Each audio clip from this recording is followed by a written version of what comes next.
Hello, everybody. Good evening. This is Tunde Disu, and welcome to a wonderful episode of Become a Better Man. There's a treat in the house. We have a treat today. Today is going to be one of those days you will be happy.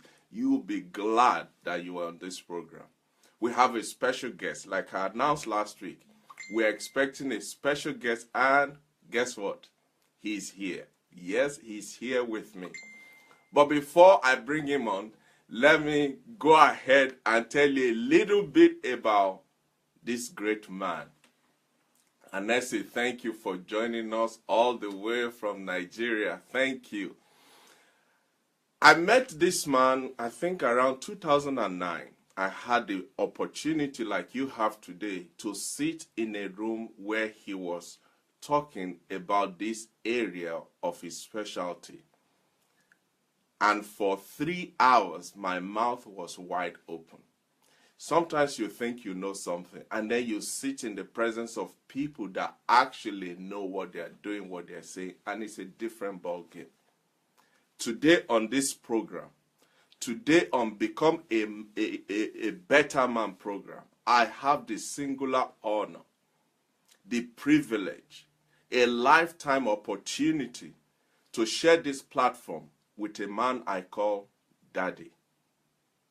And I mean that with all respect and honor. He's a medical doctor, but not just a medical doctor. I have a list and I'm going to read it out to you. He's a senior consultant in gynecology. He's a specialist in reproductive medicine. He has over 40 years of medical experience. 40 years of medical experience. He's lived in the UK for over 34 years. He has 5 children and currently 6 grandchildren, and we're still counting. He's a specialist in assisted reproduction, and he has been that specialist as far back as 1983. He has published over 100 research publications and has presented over 100 various internationally recognized reports at international medical gatherings. We're not talking of just another doctor. I'm talking of we have in the house. Let me go. He pioneered, listen to this. He pioneered assisted reproduction in the Middle East. The whole of Middle East, he pioneered assisted reproduction. He's a fellow of the Royal College of let me catch my tongue. Obstetricians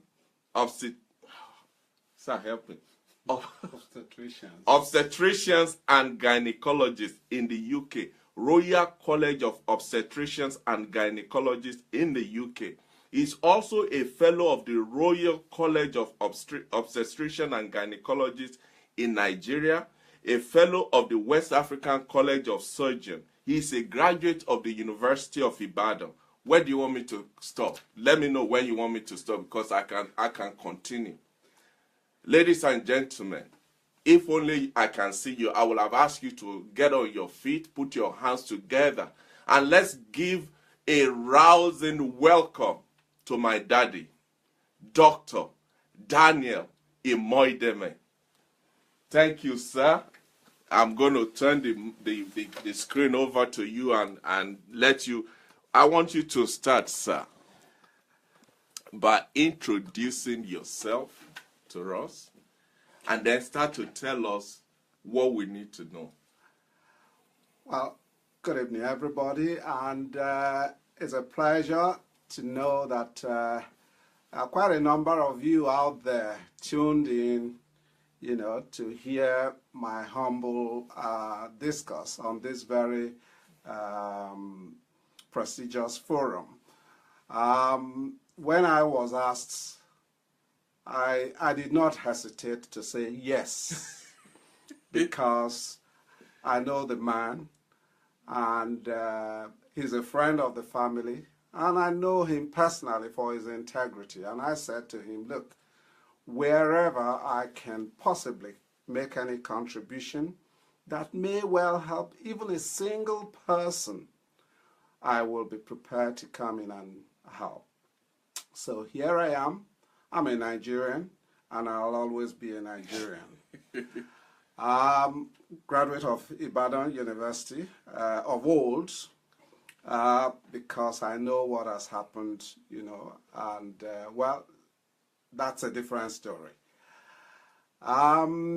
Yes, I have been in reproductive medicine for quite a while.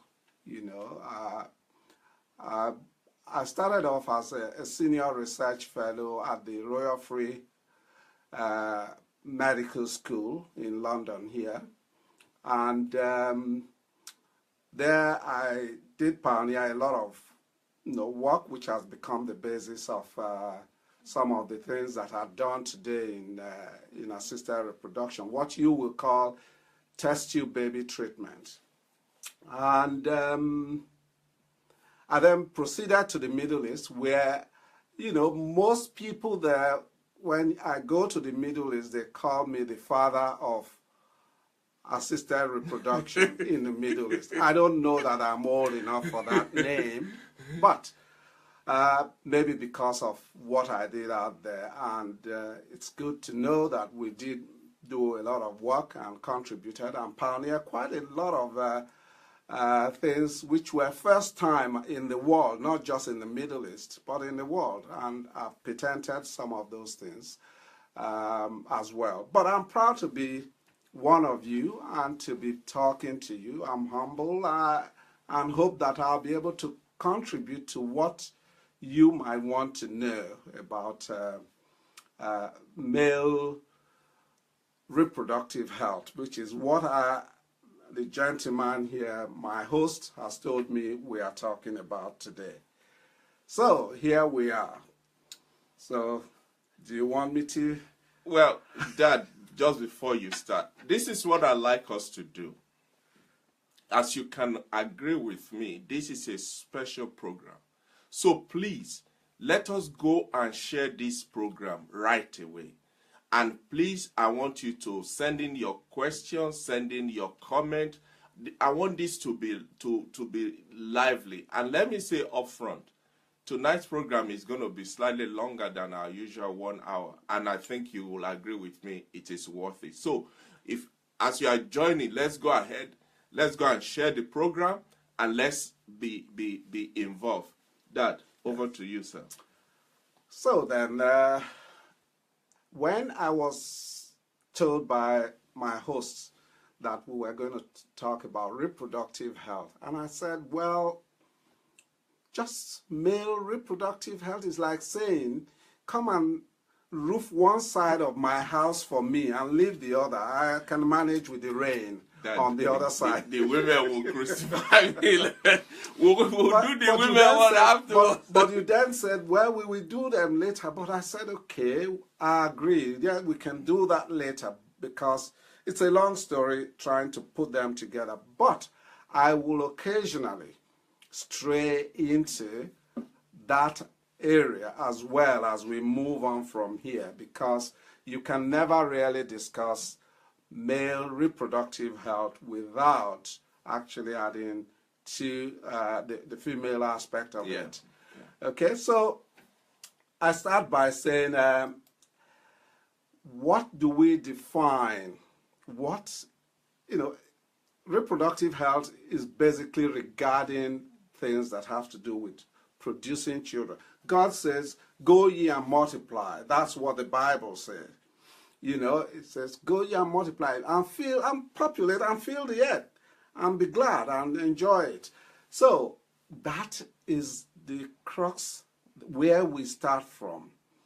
What does that mean when that process is not happening or is becoming difficult? What do we define as a failure or inability to actually fulfill that particular instruction? In our modern world, we say that it is defined by the absence of a pregnancy happening in a couple or in a married family, in a married home, where unprotected penetrative intercourse has not resulted in a pregnancy, for up to 2 years in couples where the female is less than 39 years. This is the general definition, but as we move on, we find that this is continuing to change. When I was in medical school, it was something like 3 years. Now it's come down to 1 to 2 years. People are now beginning to look at it and say, look, if after 9 months nothing has happened, then let's really, you should be asking questions. Okay, so this is where we are going. In the UK, we say that about 1 in 7 couples have a problem in the UK, in the United Kingdom. But that is a little different, from what it is elsewhere. If we look at worldwide, it is about 10% of couples who have a difficulty with establishing a pregnancy, let's say within the 1 year to 2 year period of getting married. In the developed countries, like I just said, the UK, it's somewhere in the region of about 8 to 15% when you look at all the various developed countries.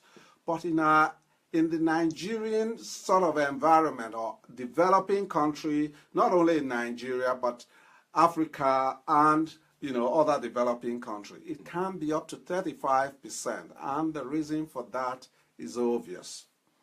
Infections and so many other things that can go wrong, which therefore push up the rate at which this happens in our communities. Now,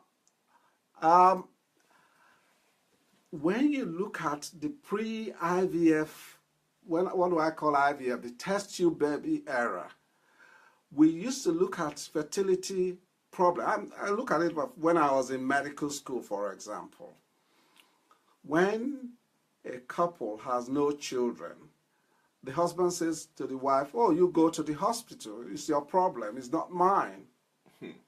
That's what, when I was in medical school, used to happen. And you saw mainly the wives.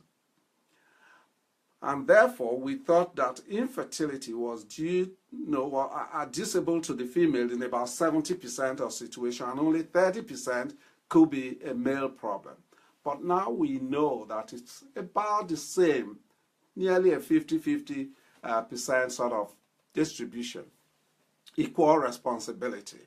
And that is only natural because it takes 2 to make a baby. And therefore, there can be problems either way. And that's where our discussion today comes in, which is to do with the male aspect of fertility. When we look at fertility, it's a spectrum of from complete normalcy to absolute difficulty.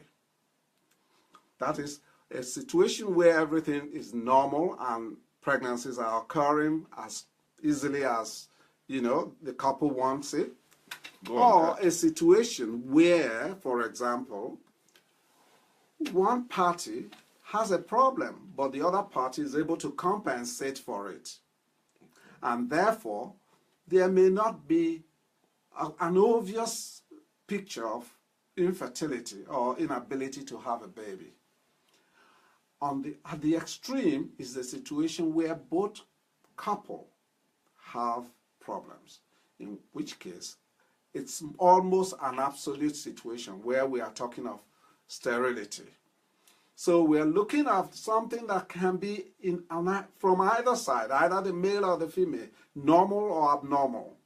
So it depends on the combination for us to be able to begin to look at where does this problem lie and how do we go around to solving it.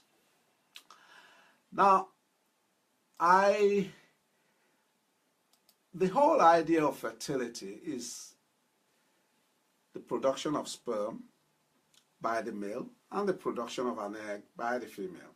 And this then unite to form what we call the embryo that then develops in the female womb, having traveled through the tube into the womb to become a pregnancy. Now, there can be quite a number of things that can go wrong in either the female or the male. But today we are looking at the male aspect of the story. And what are the possible causes? I look at them from, am I born with this problem? And therefore, I've acquired it from birth, which in medicine we call congenital. Or have I acquired it after birth, whether as a baby, a little child, or as a teenager or an adult? So you can look at infertility from the point of view of congenital, born with it, and therefore that is the reason why I have a problem. Maybe it's a familial problem, or it's an acquired problem due to, I will again split that into various levels as we go along. Congenital issues account for about 5% of infertility as a whole. And most of that usually, you see more of those in the male area of infertility, where there may be problems with the tubes that carry sperms from the testicles and all that, or there may be complete absence of the testicle, or the testicle haven't come down at all from where they were in the tummy into the scrotum. And 95% are those issues that are acquired after we are born, either due to infection or due to some either operation or injury which we suffer, or lifestyle events. And again, we shall go through all of those as we move on. When we look at the congenital aspect, we look at, okay, congenital. What do you mean by congenital? Does it mean it's a physical thing, in which case, like I said a while ago, a blockage or a structure that did not develop while the baby was growing in the womb and so was born with that sort of thing? Or is it a genetic thing, which means it's something that runs in the genes in the family and therefore can lead to infertility? There are also hormone problems that are congenital. People may be born with problems with glands that sit on top of the kidneys that may be producing the wrong sort of hormones, or they may be born with problems with a gland in the brain that does not produce the right sort of hormone that helps them to develop into adulthood in terms of puberty, and then becoming able to produce sperm. So these are the various things. Can be anatomical, which means it is physical. It's a structure that hasn't developed. Or genetic. It's all in the chromosomes, in the genes, and it's been carried over from one generation to another.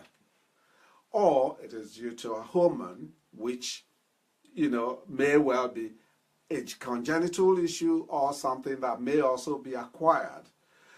So that's the congenital aspect. Let's look a little bit into the acquired aspect of the male anatomical problems. The male anatomical problems I've just mentioned, things like when the testicles haven't descended. That's a physical problem. You're born with it. They haven't come down from the tummy where they were located when that baby was in the mother's womb.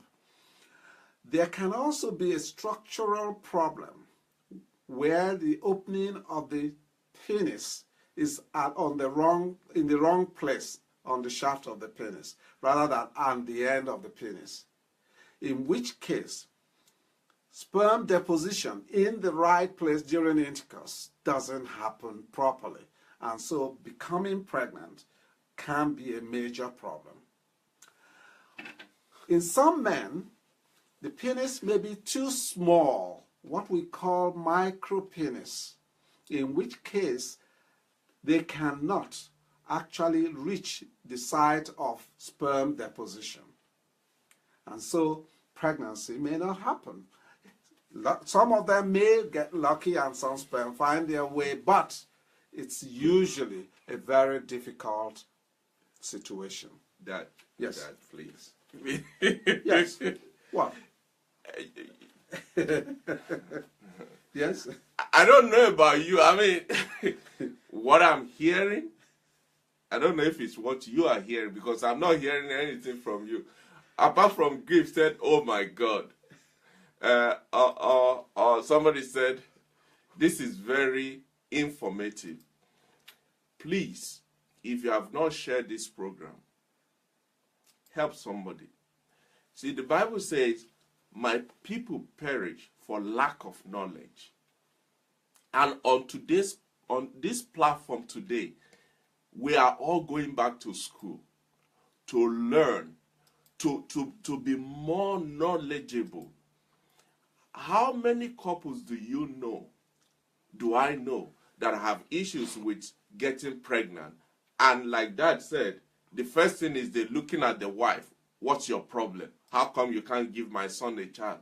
When actually, from what you're saying now, it could even be the man that has the problem. It's a 50-50 chance of it happening. Is Lord. It's a 50-50 chance. Please, go ahead. Please, if you have not shared the program, just go ahead and share it now.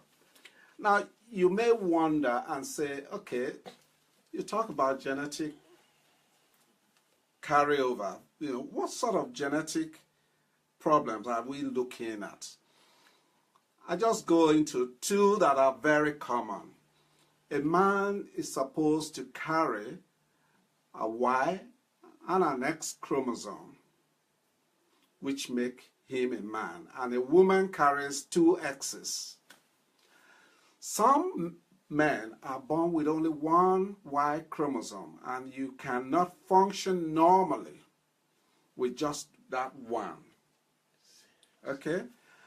And in situations where that happened, the lucky ones get to produce very low sperm numbers.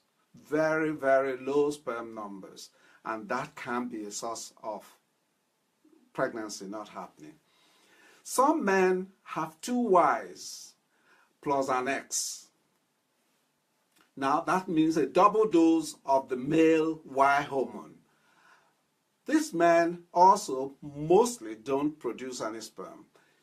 They usually are found to be the more violent type of men in society. You know, if you were to look at the very violent criminal males, you will find a high proportion of them carry an extra Y chromosome. That is responsible for their behavior. But at the same time, fertility is low or non-existent. And if you were to examine this group of people, you will find that the testicles is the size of a peanut, groundnut, you know, because we do examine men when they come to the clinic. So you find that that gives away some information to you to say, look, there is a problem here, and therefore we're going to do this sort of tests and all that stuff. And I did say about hormones, yes, there are hormones, you know, of the brain that can cause infertility. But again, those are things that you will need to go to the lab to investigate and find out. Those hormones sometimes can tell you a lot of information. Where a man, for example, you examine them and they have normal sized testicles in the right place. The penis is normal. Then you begin to wonder, okay, if they have a blockage, are they actually producing sperms? The only way you can find out indirectly is by checking their hormones. The hormones we call FSH, F, S, and H. And the accompanying hormone is LH. Okay? We quickly check those hormones, and those give us an idea whether or not these testicles are functional. If they are within the normal range, then yes, those testicles are functional. Then we can begin to say, yes, this is probably a tubal problem, something to do with the tube that carries the sperm. If the FSH is high, which is what we will find in those who have the Y and XYY chromosomes, then we know that this is a major problem from the testicle, and therefore we're not going to have any fertility treatment available for them directly if they don't produce any sperms at all. So let us look at what else can happen. We're looking at the congenital. We've just talked about congenital. What about the acquired causes of infertility? They can be infective and non-infective. Infective being due to either viruses or bacteria. This is the area that contributes to most of what we see in the developing world, which is why infertility in the developing world is much higher than in the developed world, because the infection rate and the inappropriate treatment of infections when they happen can lead to infertility. And the non-infective things I will also talk about in terms of environmental situations, but we will come to that. The leading cause of infective causes of infertility, let's look at the male, things like bacterial. Gonorrhea, for example, is one. Any other infection, chlamydia is another very common one. Chlamydia is an infection that most people don't even know they have. They don't have symptoms, if at all any. And yet they carry it, and it can go on to disrupt the prostate in the man and cause blockage of the tracts we call the epididymis, and the vas deferens that brings the sperm out of the testicles. So gonorrhea is a sexually transmitted disease. Chlamydia has now been recognized as a sexually transmitted disease. And there may be other infection, bacterial, due to operations. After operation, there can be infections. Urinary tract infections that are not properly treated remain chronic and therefore create a problem for the sperms that are coming out. That in itself is a totally different, everything seems normal, but sperms are there, but they are not functioning as they should be because the environment in which they have been, is not, it's being corrupted when they are, ejaculated. There is the viral aspect, apart from the bacteria. The most common ones, mumps. Mumps is, I will always say, a stealth inducer of infertility. Usually happens in the early years of the child. When a 2, 3, 4, 5-year-old child has mumps, generally in the village or wherever, you will see some swelling around the neck here. Yes, and they'll have a fever. And that neck area is where the mother concentrates on. But actually, the mumps is actually doing a greater damage in the testicles. The mothers never really bother, never look at the testicles because they don't realize that anything is happening out there. So they're looking at the neck of the child that is swollen and painful, and the child has a fever, and they think, oh, my child is sick and got mumps, okay. But it's only later on in life, if the child knows or the mother can tell them that they actually had a problem like that as a child, can they then relate that to their infertility? Because mumps, when it affects the testicle, it wipes the testicle out. And usually men who have had that also have very small testicles.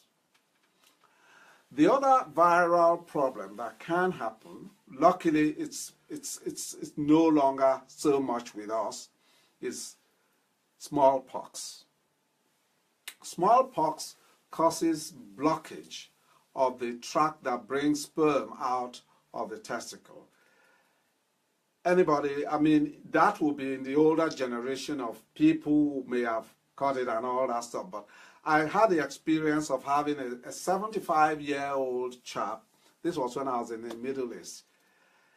He had tried everything to try and have a baby, and everywhere he went, they kept telling him he couldn't. He even went off to the US, and at that time, they told him he couldn't have a baby. And I had established a system then which could actually extract sperm from the testicle to treat any infertility situation. I then took a history from him, and the vital point was that when he was 18, he had smallpox. Smallpox. And because I saw the marks on his face, and I said, "Did you have anything, wrong with you at that time?"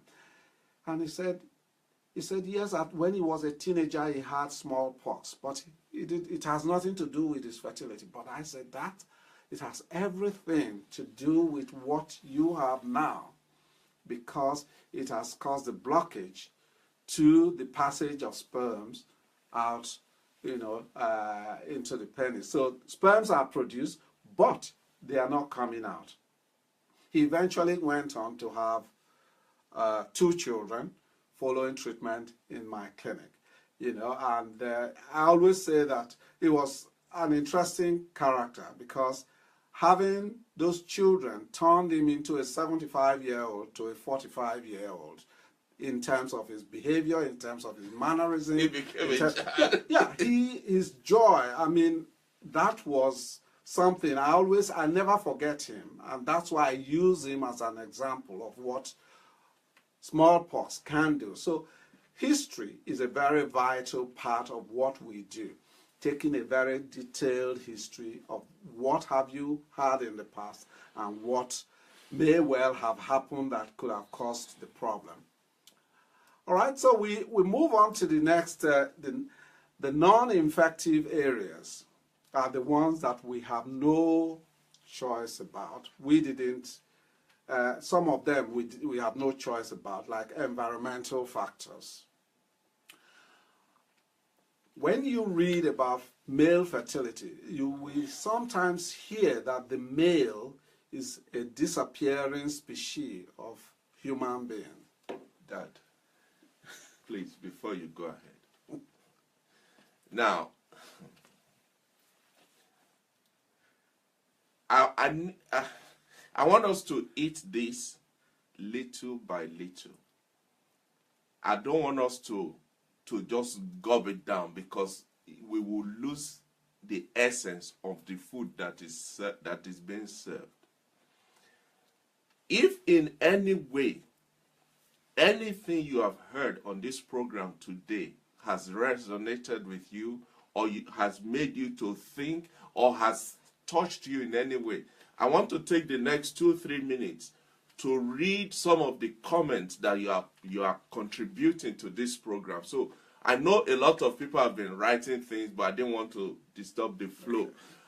Please, I need you to, if you have written something, I need you to write it again. If you have not written anything, let us hear some of the comments that people are passing in the course of this, so that at least we know that what is being said here is ministering to you. I'm very happy with that, because there's no way that I know how you feel, whether you understand what I'm saying, and whether it makes any sense at all to you. Yeah. It is the feedback that we get here that we can then respond to, and then give us a way of moving forward. All right. Gift Blessing said, exactly, sir.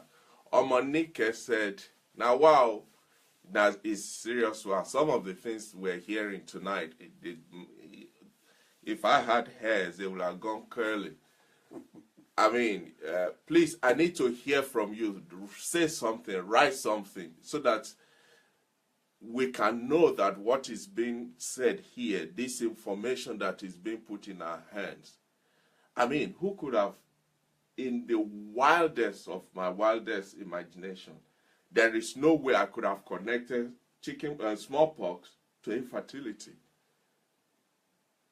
There's no way I could have connected most people don't, you know, that, with infertility.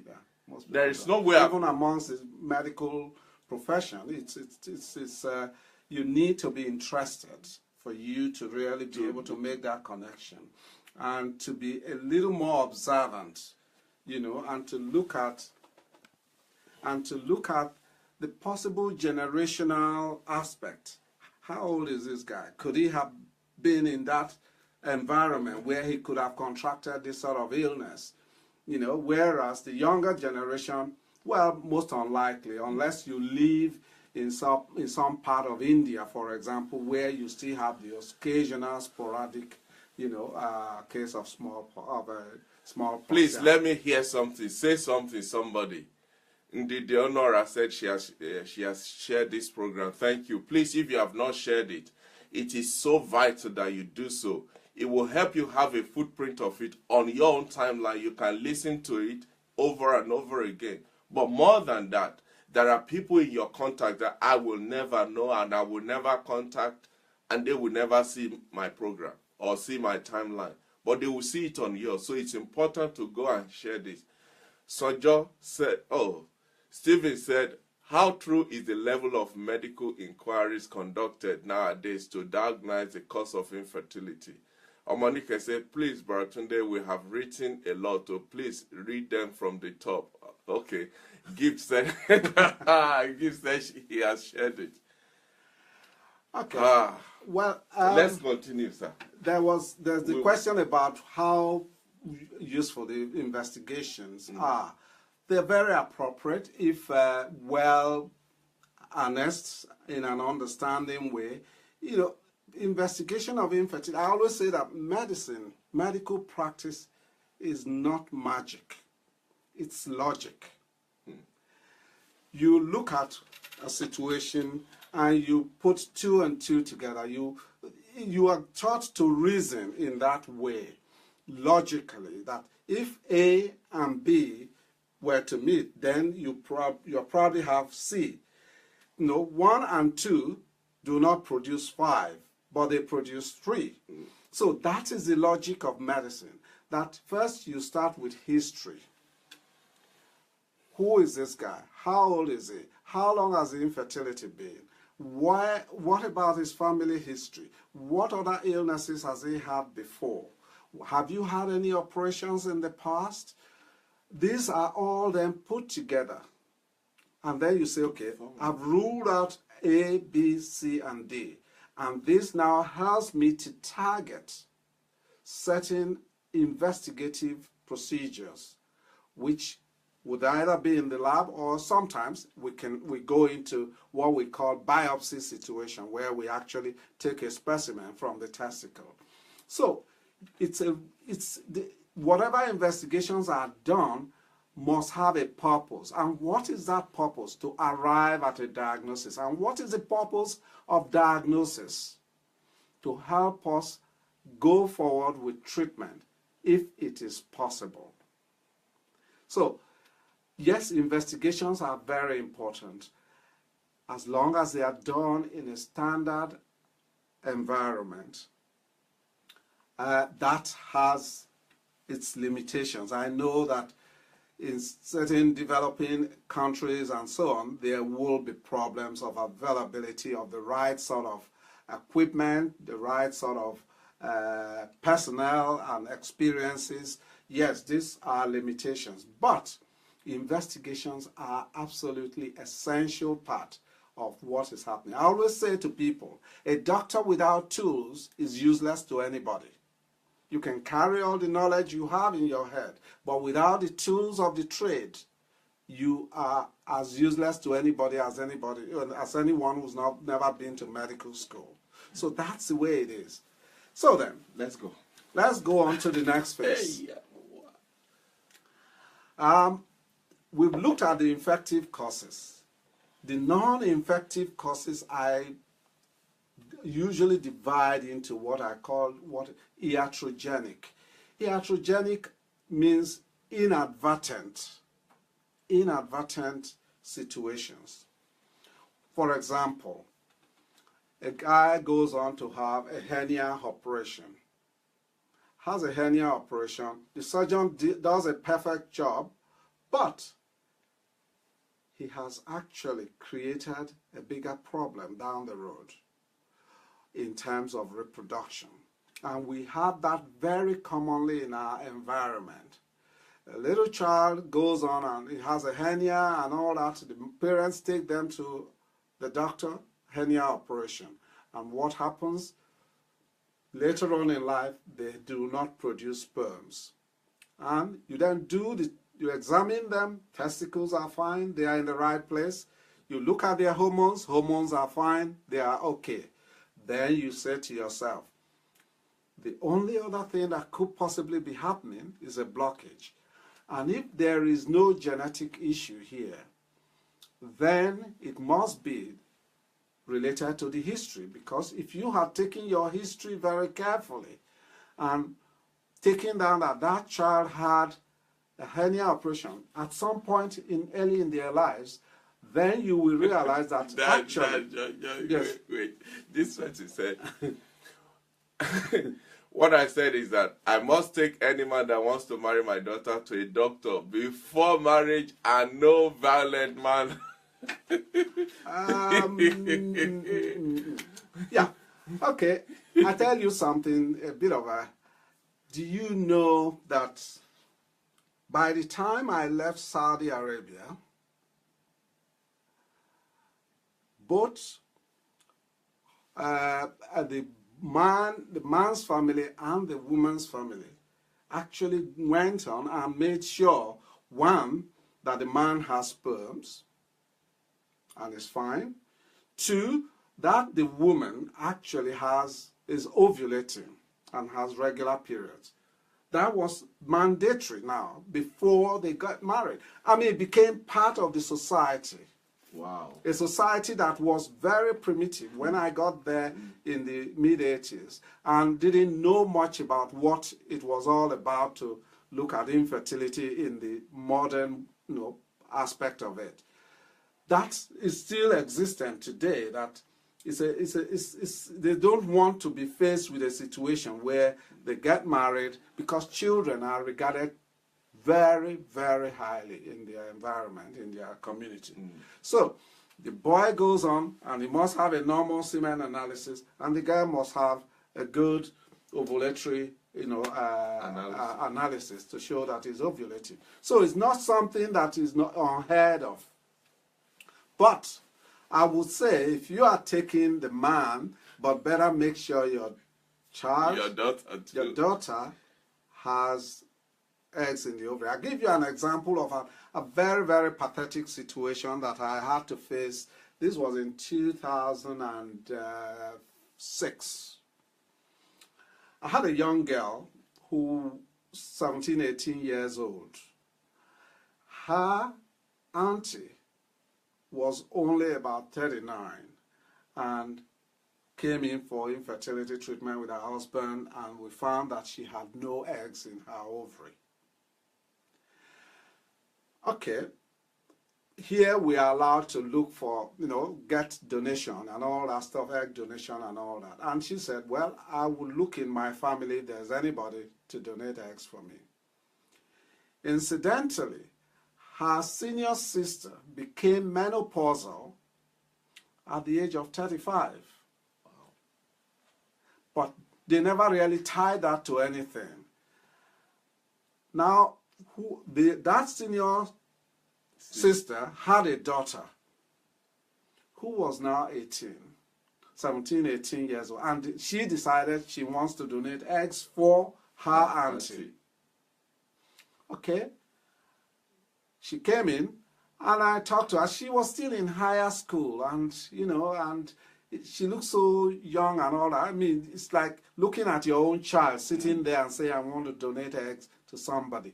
I felt bad, but what could you do in the circumstance? I explained it all to her and then told them what we need to do. We needed to evaluate her to make sure she had enough eggs in her ovaries. And guess what happened? She practically had no eggs in her ovary. She was just on her last leg. At that age. And it was one of the most difficult discussions I've probably ever had in my practice. To talk to a young girl, it's like talking to your own child, you know, to say, if you want to get pregnant, if you want to have children, you got to either do it now or you forget about it. Otherwise, you'll be relying on egg donation in the future. It was tough. And she said to me, I don't even have a boyfriend. Not to talk, how can I talk about having a child? You know, so it can happen. That's why I said earlier on in this program, it could have been useful to talk about the other side of the roof. We'll come back. We will definitely come back. I don't know about you. We'll definitely come back. So that's the thing that I said. Auntie Kate said, wow, Lord have mercy.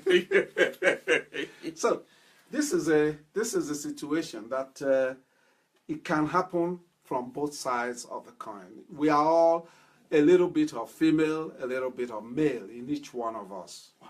Okay?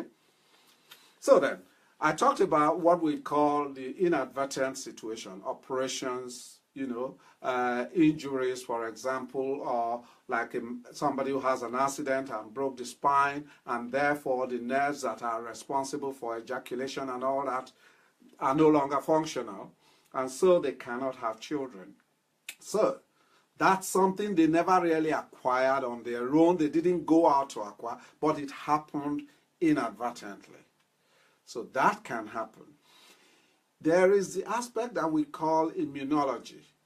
Our body, you know, the way our body functions is that we got a system that is like the soldiers of our body.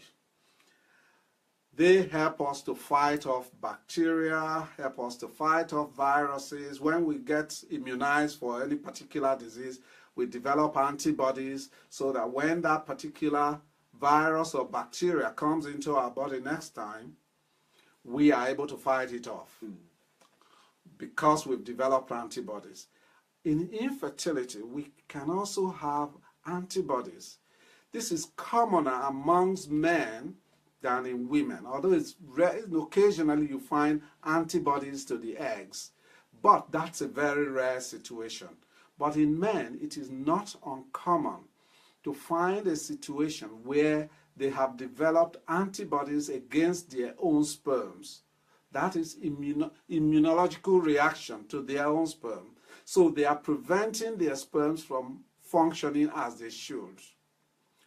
Okay, what usually happens is that the testicle is enclosed, just similar to what happens in the brain, where the blood and the brain tissues never mix. Otherwise, there's a disaster.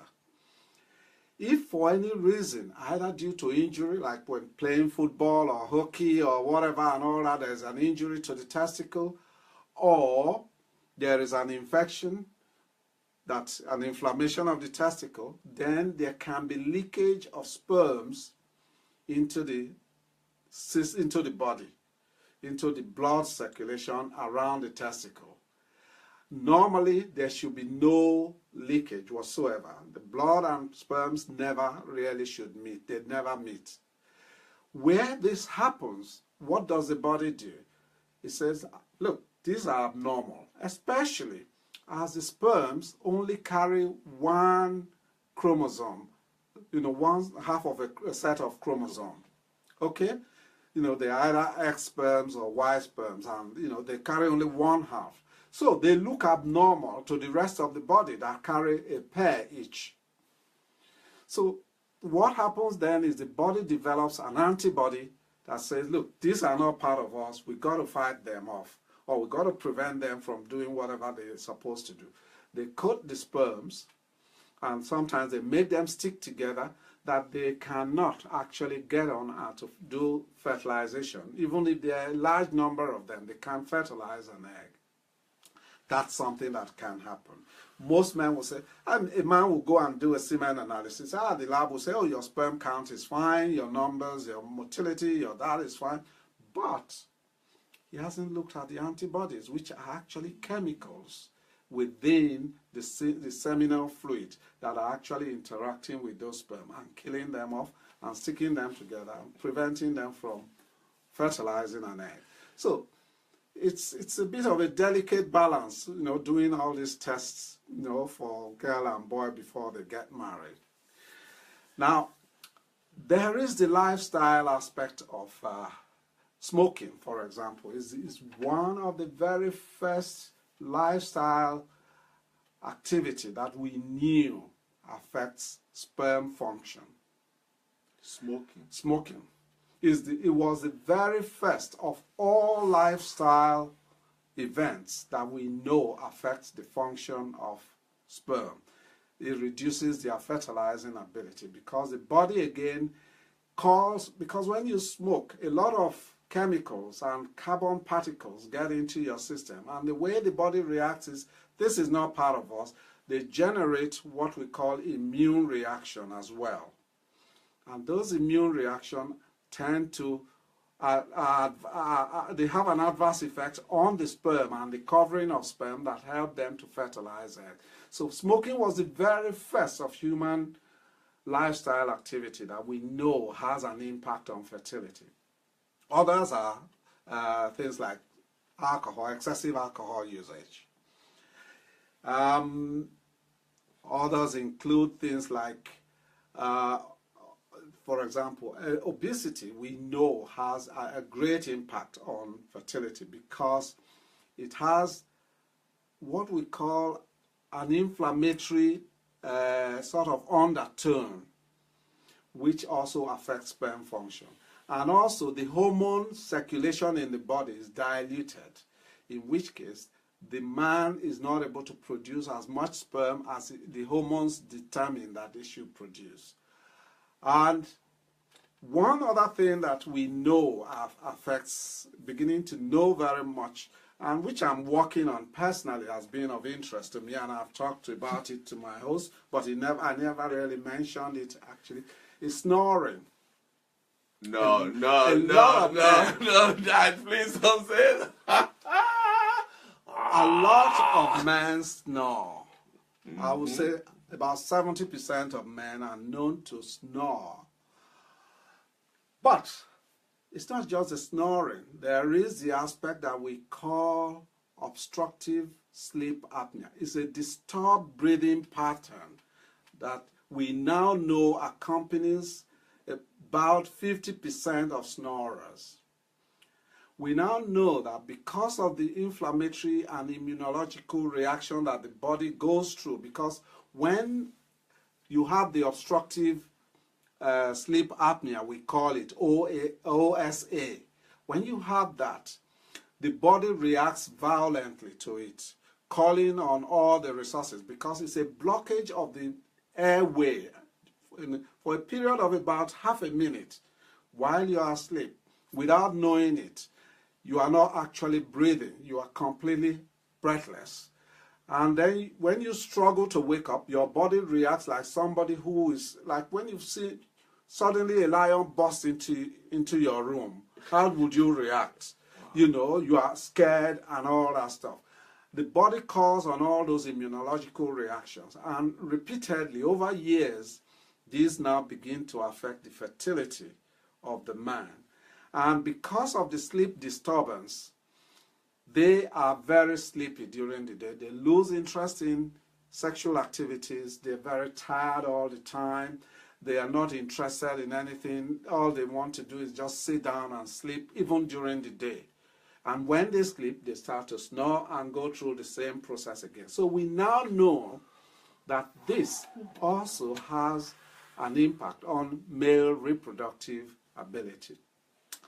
I'm working on a book on this aspect at the moment. It's something that is exciting to me. I've been involved in it for over. We talked about it a while ago. I said, I start and I drop it. I start and I drop, but I'm almost at the end now. So hopefully it will become available for people who are interested in knowing, the ramifications of snoring, which is beyond, well beyond infertility. Now, environmental factors are those that we have no choice about. We talked about smoking a while ago. Passive smoking. I always say to people, one of the things I would love to enjoy again is go back to my country and be able to walk the street and not have to smoke the smoke that I never wanted to. Because you go on the street of London, before you go 50 meters, there are 2 or 3 smokers, and practically you are smoking. That's what it is. And passive smoking is now known to actually affect, although not as severe as a smoker itself, but passive smoking of a significant nature can affect the fertility of that person. Other things are, environmental factors. We talked about pollution and all that stuff and so on. And we also talk about our water sources. Since the advent of the oral contraceptive pill, we know that the estrogen level in our water system has gone up. And males are beginning to be affected by this. And if we were, there was a study that went back and looked at male, sperm count 50, 60 or more years back and begin to look at the average today. The sperm count at that time was better. And when you relate that to the pollution level that we have in the present so-called civilized and modern world, you begin to realize that we're actually causing a lot of damage to ourselves. Whereas this is not affecting the females so much, it is affecting the males, and which brings me back to what I said earlier on, that the male is becoming an extinct species. We don't know whether the males will be here, in the next million years. I don't know, but that's what the situation is. Now, I don't want you to be too disappointed about it. Okay, now. Now, let me look at, we did look at, bacterial infection, chlamydia, gonococcal, mycoplasma is another very rare one. Tuberculosis is a common problem in our environment. Even in Britain now, tuberculosis is becoming a resurgent condition. We don't know, it's not that we don't know why. I think the right actions are not being taken. But even in the developing world, it's a major problem. Tuberculosis is still with us, and it does cause infertility in males and in females because of the blockage of the passage, the tubes, either in the male or in the female.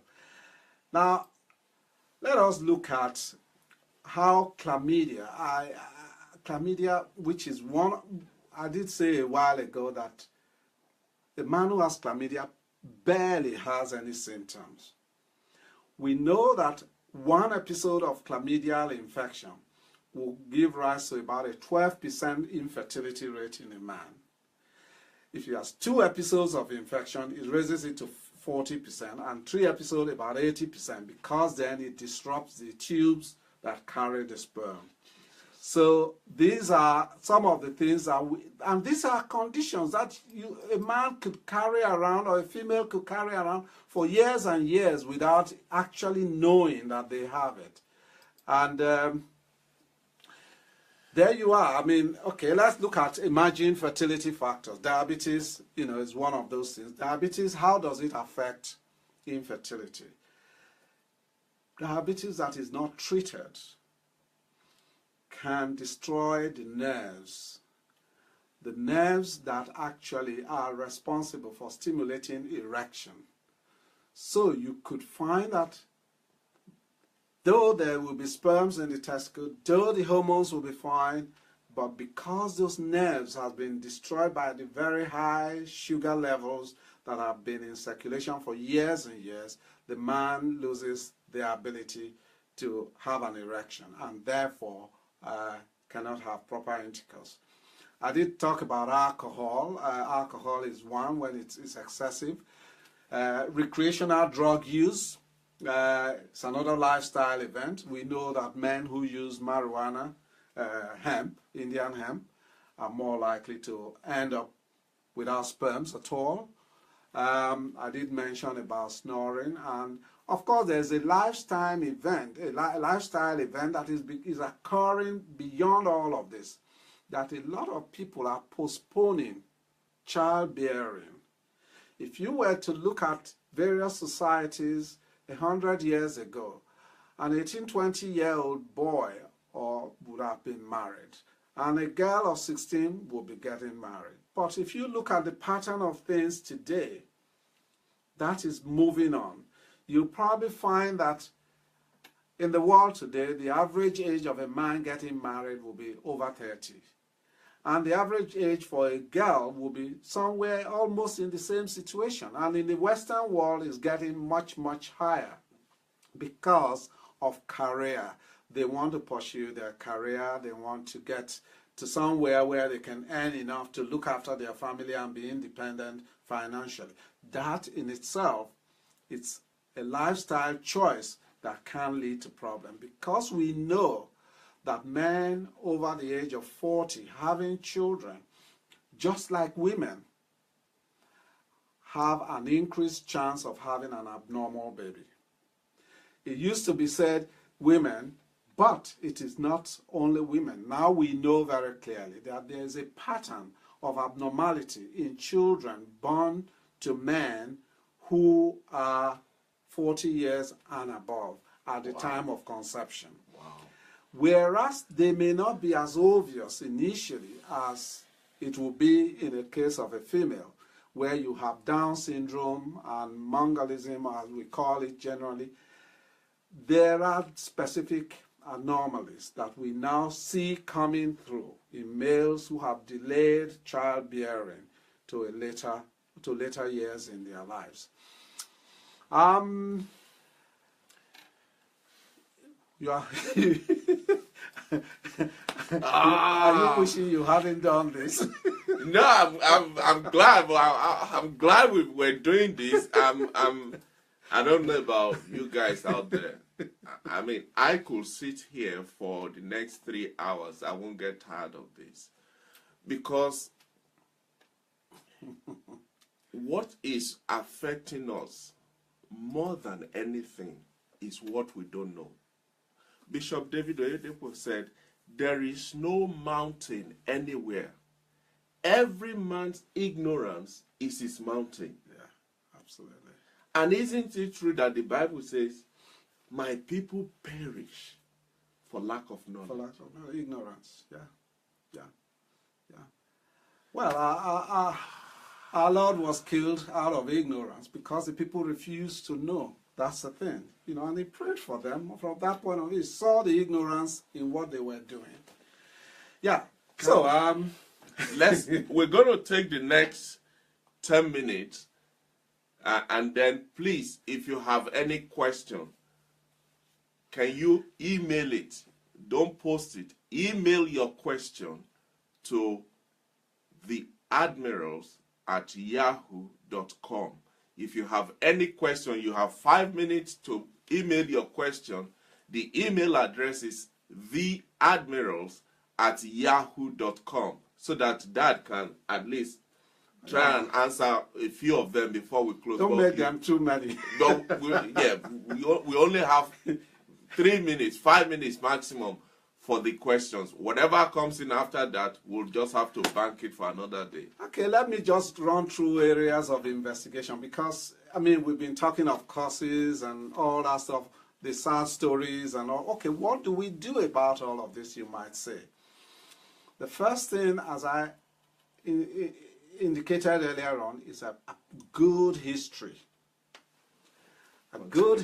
A good history will give you an idea what sort of problem, even without any investigations, you begin to see your way in the direction of what this could be due to. So, you look at the age of the person, whether male or female, you begin to relate that to their fertility situation. What should it be at that age? You look at past medical history. Have they had any medical problem? Have they had any surgical procedures? Have they had any accidents that has required major surgery on their backs and so on? Then you look at their social lifestyle habits, smoking, alcohol, tight clothings. Tight clothings, I know they are fashionable, tight jeans and all that stuff, but they may not be doing the male a lot of good. So we know that the testicles are outside of the body at 2 degrees lower than the body, because that is the best environment for sperm production.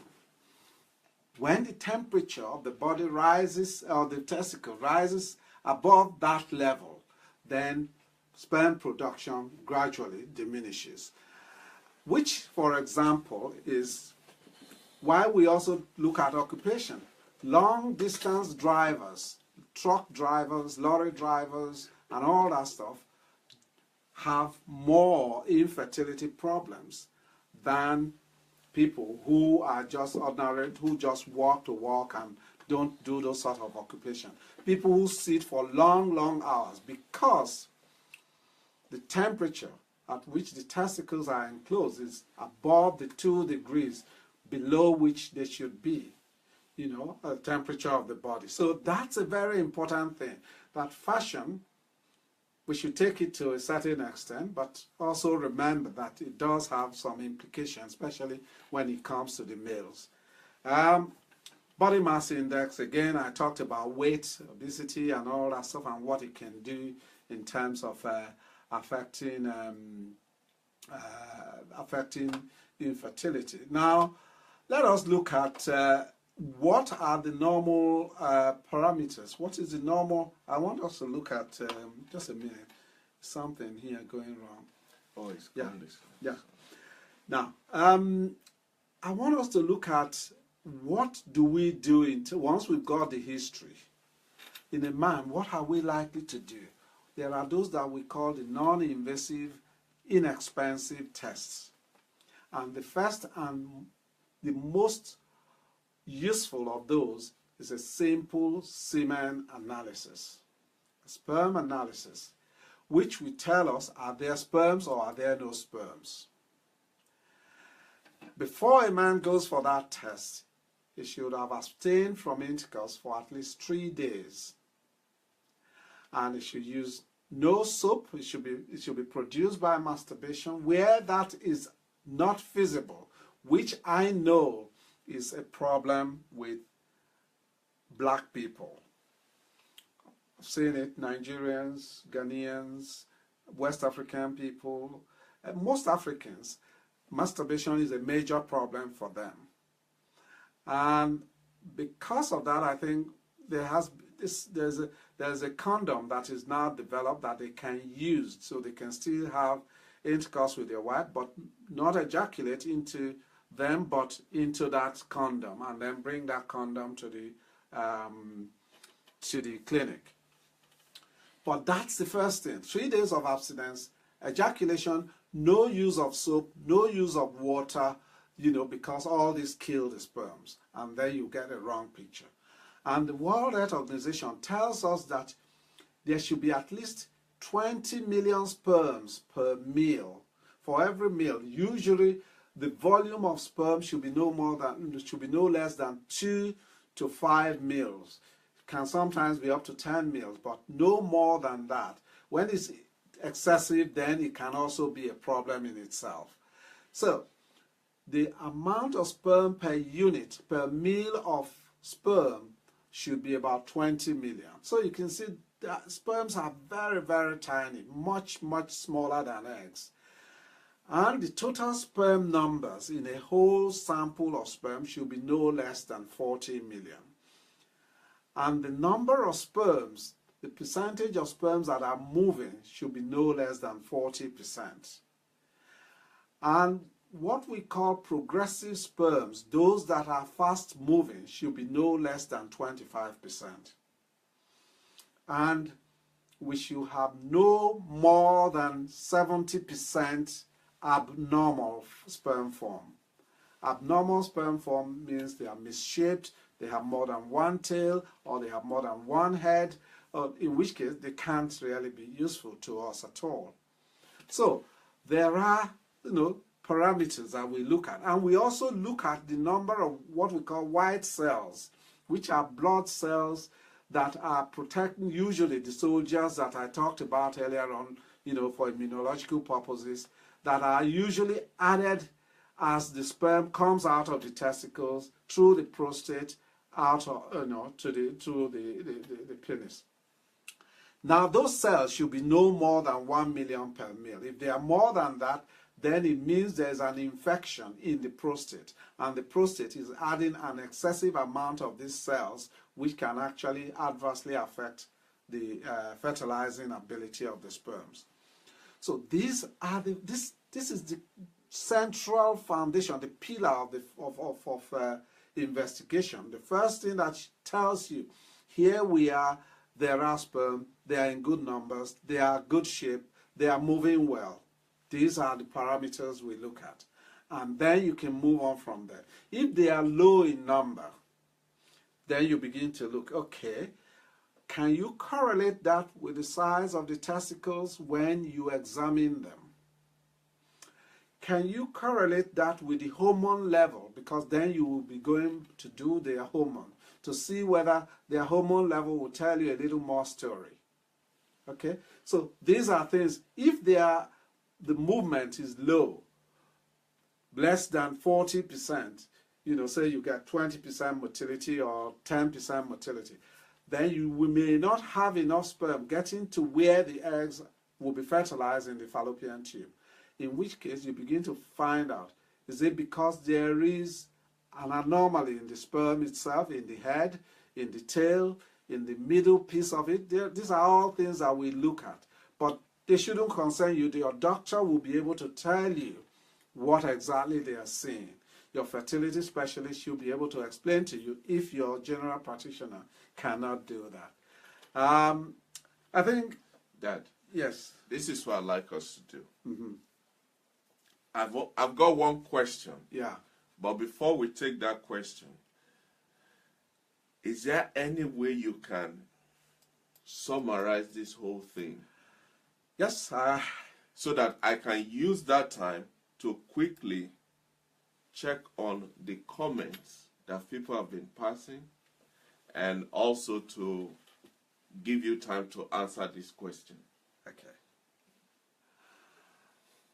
The summary of all that I've said, and which I always say to people, is that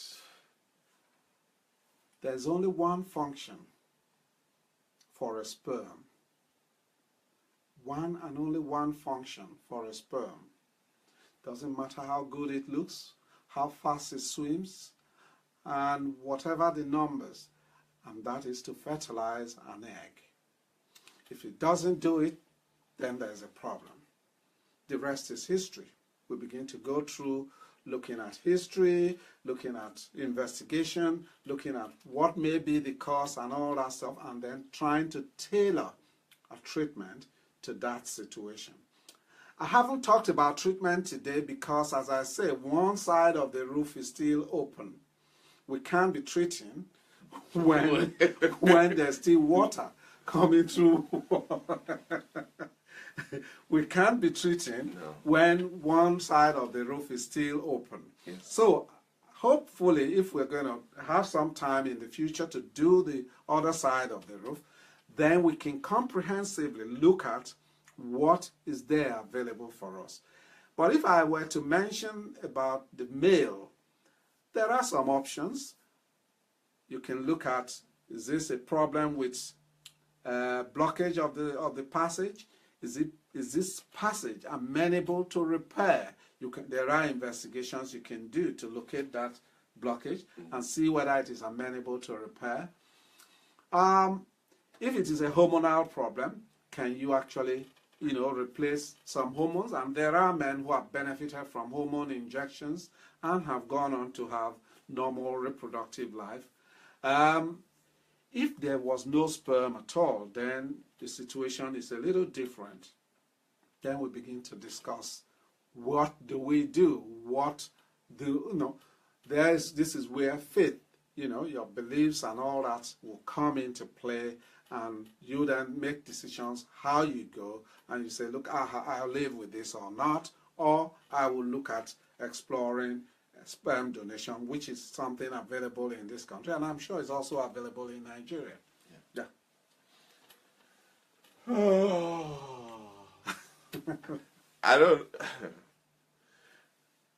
I want to believe that you have enjoyed, you have learned, your mouth has been left wider than mine, sitting next to Dad here and hearing all of this. I don't know if you've noticed, most of the time my mouth was just wide open.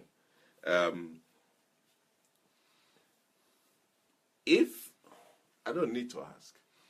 We're going to have another session, Dad. No, seriously. We haven't even finished dealing with the men, and the women we haven't touched at all.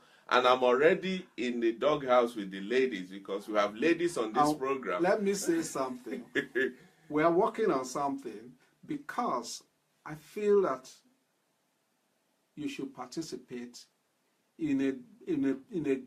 at greater depth by me being able to show you things on the screen, and we're going to be working on that, and hopefully we may succeed in getting that happen. We will succeed. So that I can show you, not just by talking and you just hearing, so your eyes can also see a few things of what I'm talking about, in terms of maybe pictures, in terms of what actually happens, and that may help make a lot more sense. Because I always say, for example, when it comes to eating, if my eyes haven't eaten, then sorry, my mouth is not going to eat. No. My eyes have to be satisfied that this food is there. Yes, sir. Sir, I'm going to come off this. Okay. Yes. We don't need this anymore. Yes, that's fine. Now, this is the question that I have here. This question is from Stephen Ikebua. Thank you so much, Stephen. And if you still have one more chance for one question, just one question, email it to theadmirals@yahoo.com. If you email it now, we will treat it. theadmirals@yahoo.com. One question. This is the question from Stephen. Based on all this information on these numerous causes of male infertility, in your opinion, sir, how thorough are the inquiries conducted nowadays to diagnose the cause of infertility in males? Up until now, I have only heard about low or no sperm count. So the question Stephen is asking is, all these areas that you have opened up to us today, are they all being investigated when they are looking at infertility in male? Or are we just being told, oh, you have no sperm count or low sperm count, and that's it? I'll let you answer that while I attempt to. Okay. Now, the thing is, it depends on what is available in your environment and the capabilities of whoever the care provider is. When a male walks into my clinic, for example, he's going to have the full works. He has given his consent, and I will explain all of this to them. These are all discussions I have with any male who comes to my clinic, for example. These are all that you heard today. I will discuss with them history, and then what the investigations can be and what they are likely to be. Then they say, yes, I'm prepared to go for this. And then you do that. And when you've done those investigations, you bring them back again to discuss what you found. First, the semen analysis. It gives you an idea what other details you need. There are other basic routine tests which are not directly related but in preparation for treatment. But all of this that I've talked about to you today are routine tests that should be carried out by any clinic that says they are treating infertility or looking at reproductive health of a male. There are males who come to your clinic and say, look, I just want to check myself out. Yes, you're not going to check one half of the story and let them go away not knowing what the other half is. No, you give them the whole work and say, look, here it is, you got all this, you got it's normal, it's abnormal, and this is what is abnormal. It's not just a simple question of you have sperm, you don't have sperms. Yes, those are extremes. Those are extremes, and I did explain that earlier on. Extremes, yes, do exist, but in between, there's a spectrum of, I did say 20 million a while ago is what is suspected, but a guy who comes in with about 10 million, we may be able to tailor some treatment for him depending on what we find with the wife. Okay? So that's where it's two, the two have to actually collaborate or come together to create that environment that you need for helping them through. So every investigation is not just a semen analysis, sperm or no sperm. There's so much more than that. If there are no sperms, it doesn't mean you can't have a baby of your own genetic makeup. There's still a lot more that you can do. So let us leave it at that and say, okay, look, every clinic should be able to do the sort of tests that I've discussed, the sort of discussion I've had with you today, and do the relevant tests related to the areas that I've mentioned. Yeah? Keep on, sir, I'm coming. Yeah, I mean, what else? There was something I was going to say, that once you've done your test, the semen analysis, one test is not just enough. If I find that the semen analysis, I said 20 million or more, and I find this is 10 million or 15 million, I will say, okay, come back in about 2 months and do another test for me.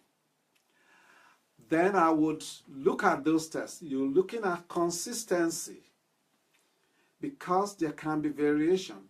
I'll give you an example.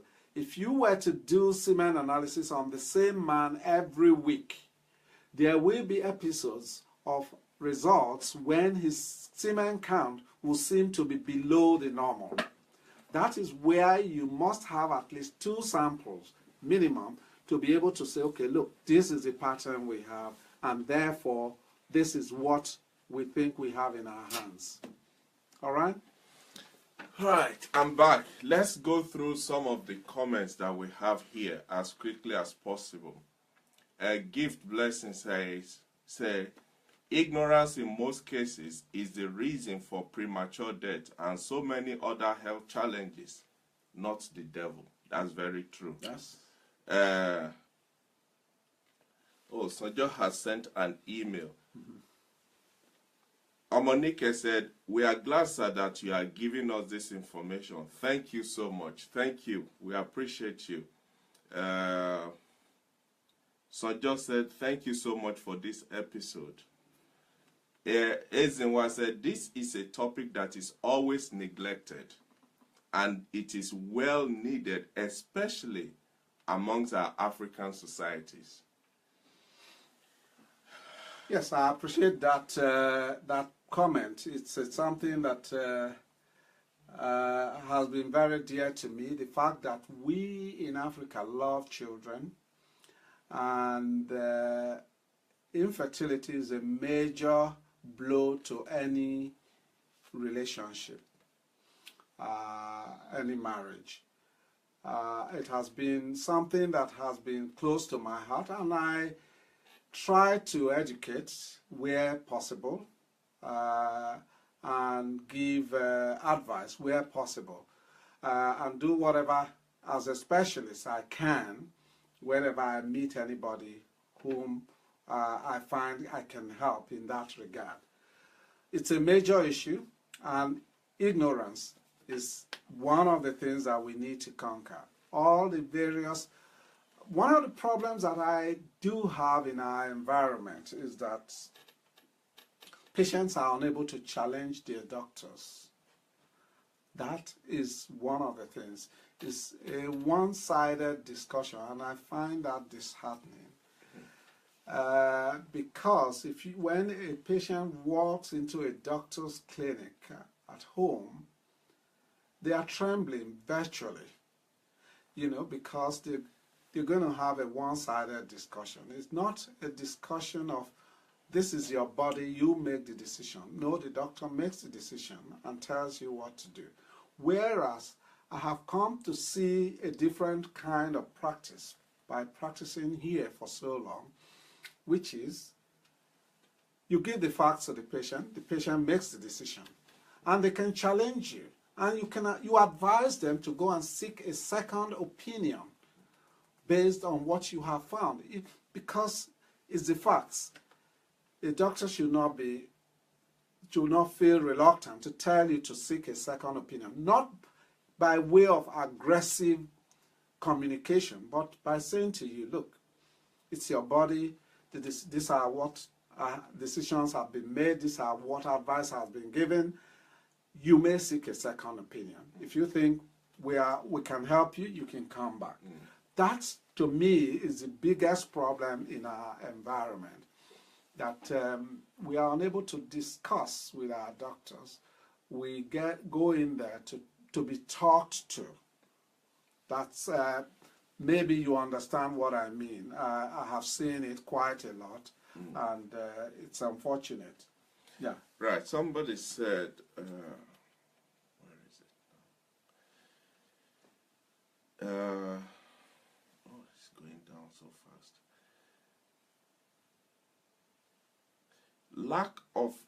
Lack of information has really done more harm to a lot of people, especially the women. That's gift. I agree. Still the infertility burden is still skewed heavily towards the women in our environment, which is still unfortunate. That's nearly 50 years on, from when I was in medical school, and we still have the same sort of approach to infertility, and who is responsible and all that. It's ignorance. I'm not sure how to deal with it unless through forums like this, where people begin to understand what the real facts are. It's a difficult one, but there we are. Yeah. Omonika said, this is a lot of information. Give them, may God bless you, sir.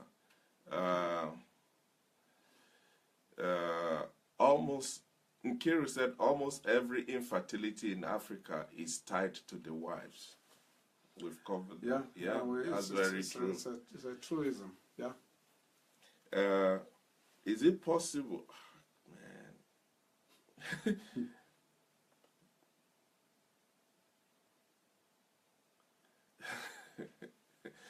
Somebody said, please, Brother Tunde, help me tell the doctor that I still want born Peking without a man's love making. Please advise me, sir. It's an option. Like I said, it's a matter of individual choice and individual faith. What you believe, what you think you are prepared to do in your life and all that stuff. Yes, it is possible. It's very, very possible. That's not an issue. It's not, the choices are there, the options are there, there are many of them, and there's no problem. Yeah. Good.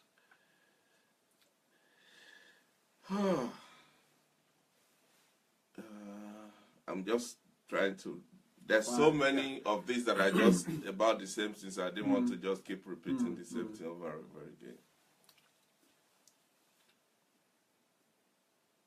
Yeah, when you were talking about the young lady that was between 17 and 18 years, somebody said, now, wow, at so young age? Yes. Unfortunately, we are not looking at the other side of the roof. There's a lot of information. And that, again, has been an area that is of particular interest to me. A woman from conception, from inside the womb, right up till death, what happens in their ovary. You know, that is something that we hopefully someday, if we do have another episode of this whole stuff, cover, and because it's something that every female, there is a test that you can do. And I am an advocate. I think a few years ago, as far back as 2009, I and another lady who was doing a senior lecturer in University College of London tried to push for a situation where every school, every girl at the GCSE or is WAEC, isn't it? The WAEC level. When they are coming out of, is it something 2? Yeah. Whatever 2. SS2. SS2. When they are coming out of SS2, which is equivalent to the O-level stage here at the age of 15, 16, they should know, they should be educated about what the ovaries in a female look like and what ovarian lifespan is, because God, for his own wisdom, has created men and women slightly different in that respect. A woman, as far as we know now, although there's some research coming through that some women may well produce more eggs, but we know that a woman's egg, the number of eggs in her ovary, are determined at the 3rd month of conception, when she's in her mother's womb. Jesus Christ. And they continue to diminish from then on till she gets to menopause. And depending on how many she starts with, that will determine when they finish.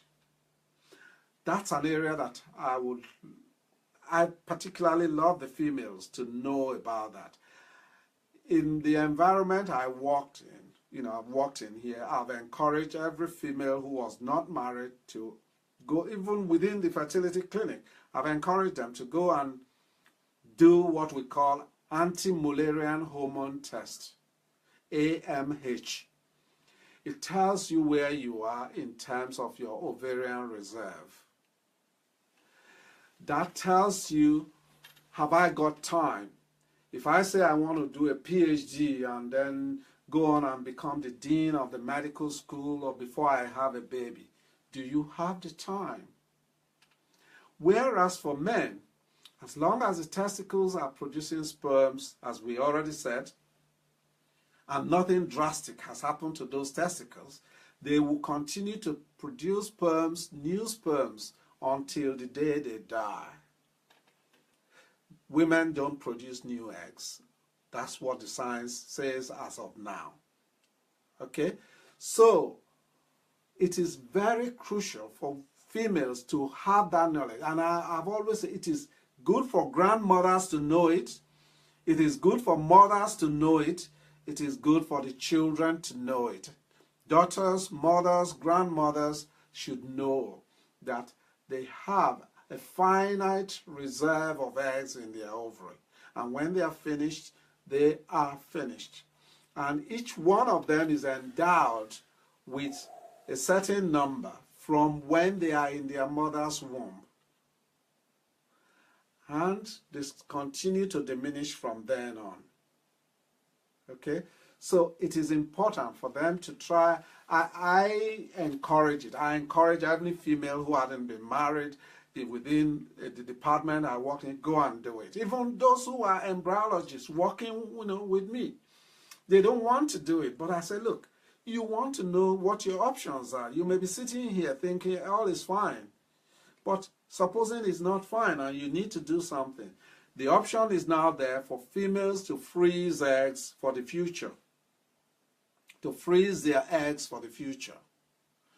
But again, do we have the facilities in truth at home? I happen to have worked on pioneering the technique for freezing eggs somewhere between 1983 and 1985, which is still being used now. But I don't know that we have the facility at home. People may say to you, oh, come, let us freeze your eggs. Yes, it is possible. They say that, are they able to do it? That will be my only worry.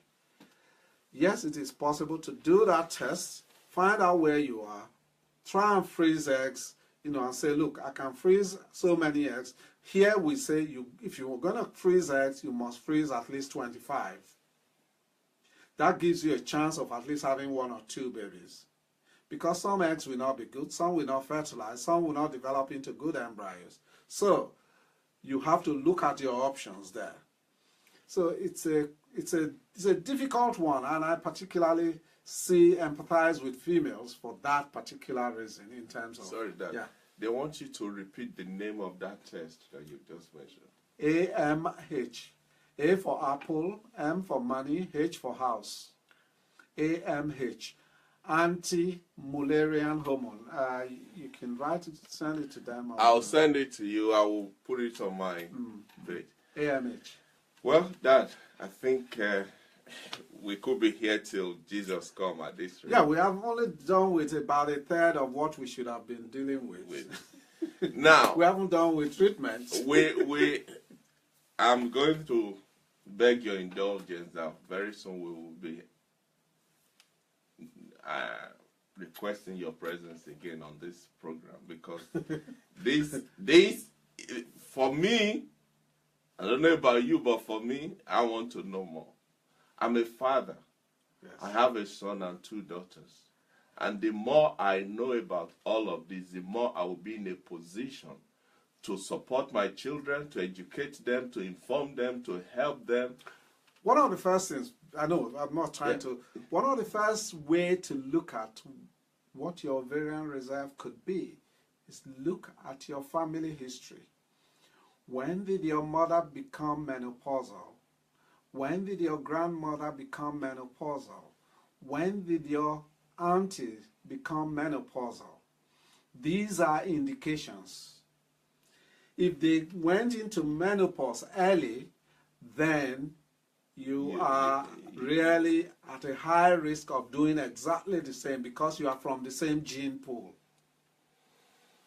Thank you, sir. So we will be seeking your presence. Well, we'll see how that works out. Yeah, we will see. We will see. Anyway, you all enjoy the evening, and I'm happy you've been a very good bunch, and I hope you have benefited. I am not sure how much I've given. It's been a lot of talk, but hopefully you've gained something. And God bless you all. Dad, thank you, sir. I appreciate you. I honor you. Thank you. Thank you, sir. Well, quickly before I don't know if I'm going to sleep tonight. Please, let me use this opportunity on behalf of everybody that has been part of this program today. And please, if you have not shared this program, I am begging you, go and click your share button. Somebody sent a question that, how can I get somebody else to watch this program? It's simple. Click the share button. You will have a footprint of it forever on your timeline. And you can even send it. You can share it to your friend's page. So please, if you have not shared it, go ahead and do so right now. On behalf of all of us, I want to thank Dr. Daniel Imoideme for tonight's program. It has been an eye-opener, for lack of better description. It has been educative, informative, impartation, and everything rolled together. And sir, we want to say thank you. Thank you very much. And definitely we will have him again and again and again and again for as long as we need it, because what we're hearing here is very rare. You don't come across this depth and quality every day. Please, if you have not registered for the Become a Better Man seminar, we only have 2 weeks. If you have not registered, the women should protest. Become a Better Woman seminar as well. Dad, please help me. I'm already in the doghouse with them. Please, let's go and register. It's free registration. I have posted the link on the Facebook, on my Facebook page. I've emailed it. I've sent it by WhatsApp. I've tagged people. Please, all it takes is 2 clicks of the button or thereabout, and you are registered. Please, because of catering and administration, we need to know how many people are coming, and share it with your friends. Tell your friends about it. Well, enough of me rambling. Thank you to all of you that have been on this program today. Thank you for your time. I know it's longer than usual, but I think it has been worth the time. Thank you so much. And until next week, when we meet again, this is Tunde Disu saying it has been a privilege to have you on the program today. And on behalf of all of you, and on behalf of myself and my family, we want to say big thank you to Dr. Daniel Imoideme. Thank you, sir. We honor you. Thank you very much. God bless you. Until then, see you next week. Thank you. Please share click the share button and let it go viral. Everybody needs to hear this. Thank you. God bless you. Good night.